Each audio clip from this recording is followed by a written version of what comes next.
কিভাবে সেখানে ভিকটিমদেরকে অত্যাচার করা হতো, কি পদ্ধতিতে গ্রেপ্তার হতো, কী পদ্ধতিতে গুম করা হতো, কি পদ্ধতিতে লাশ ডিসপোজাল করা হতো, সমস্ত বিষয়ে তিনি বলেছেন। সেই কাজগুলো র্যাবের কোন উইং, কোন কোন ব্যক্তি, কোন কোন পদধারী সেগুলো করতেন, সেগুলো তিনি অকাট্য সাক্ষ্য প্রমাণ দিয়েছেন।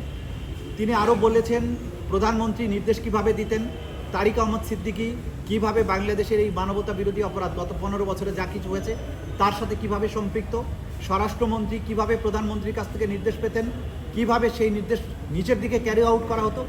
এই যে সামগ্রিক বিষয়, একটা ওয়াইড স্প্রেড সিস্টেম্যাটিক অ্যাটাক প্রমাণ করার জন্য যা কিছু এলিমেন্টস দরকার, সেগুলো আজকের এই সাক্ষ্য তার অফিসিয়াল পজিশন থাকার কারণে তিনি জানেন বলে আদালতের কাছে তুলে ধরেছেন। তিনি অপরাধ স্বীকার করেছেন, একই সাথে সত্য উদ্ঘাটন করেছেন এবং আদালতের কাছে প্রার্থনা করেছেন তাকে যাতে ক্ষমা করা হয়, কিন্তু সেটার চূড়ান্ত সিদ্ধান্ত নেবার ক্ষমতা আদালতের। এখানে প্রসিকিউশনের কোনো ভূমিকা নেই। তিনি নিজের বিবেকের তাড়নায় অপরাধ স্বীকার করেছেন, নিজের পক্ষ থেকেই আবেদন করেছিলেন অ্যাপ্রুভার হওয়ার, আদালত সেই অনুযায়ী অ্যাপ্রুভার সাময়িকভাবে তাকে করা হয়েছিল। আজকে তার বক্তব্য গ্রহণ করেছেন। চূড়ান্ত সিদ্ধান্তের মধ্য দিয়ে তার ব্যাপারে আদালত কী সিদ্ধান্ত নেবেন সেটা নির্ধারিত হবে।